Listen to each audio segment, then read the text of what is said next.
হরে কৃষ্ণ বন্ধুরা, ভীষণ উপকারী সজনে ফুল কিভাবে সর্ষে বাটা দিয়ে সজনে ফুলের ঝাল বানাই, আজ আমি আপনাদের কাছে সেই রেসিপিটি শেয়ার করব। প্রথমে আমি একটি কড়াই বসিয়ে দিয়েছি, তাতে দিয়ে দিয়েছি 2 চামচ সাদা তেল এবং সামান্য পরিমাণ জিরে। আপনারা এতে সর্ষের তেলও দিতে পারেন। সজনে ফুলের ঝাল বানালে কখনোই তেতো লাগবে না।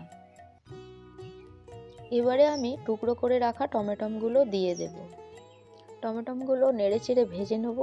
এবারে টুকরো করে রাখা আলুগুলো দিয়ে দেব। আমার শাশুড়ি মায়ের থেকে শেখা এই রেসিপিটা আপনাদের কাছে শেয়ার করছি। বাড়িতে অবশ্যই একবার ট্রাই করবেন এবং কেমন হলো কমেন্টে আমাকে জানাবেন। এখানে আমি কয়েকটা শুকনো লঙ্কা নিয়ে নিচ্ছি স্বাদ মতন, আর নিয়ে নেব হাফ চামচ সর্ষে। এগুলো আমি ভালো করে বেটে নেব। এখানে আলুগুলো ভাজা হয়ে গেছে। এবারে এতে হাফ চামচ হলুদ দিয়ে নেড়ে চেড়ে গরম জল দিয়ে দেবো 1 বাটি। দিয়ে দেবো স্বাদ মতো লবণ।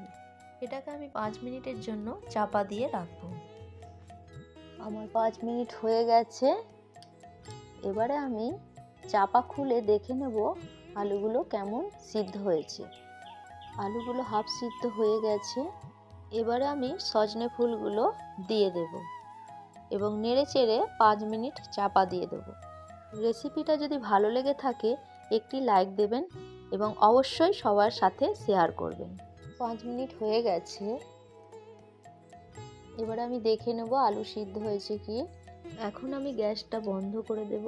আমি সর্ষে আর লঙ্কা যে বেটে রেখেছিলাম এইটা এখন আমি ঢেলে দেব।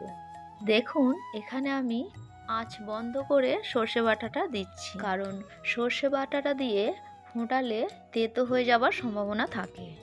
সজনে ফুলের ঝাল রেডি। এবার আমি ভগবানকে নিবেদন করব।